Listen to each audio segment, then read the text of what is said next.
If your 2-cycle engine doesn't rev up all the way, it might be because your exhaust port looks like this one.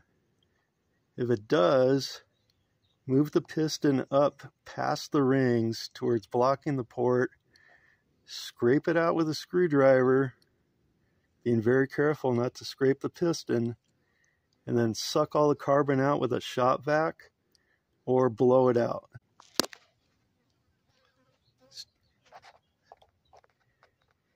And somebody come kill the fly that landed on my arm. I couldn't get all the carbon out with a screwdriver. I had to use some of these handy dandy Harbor Freight picks.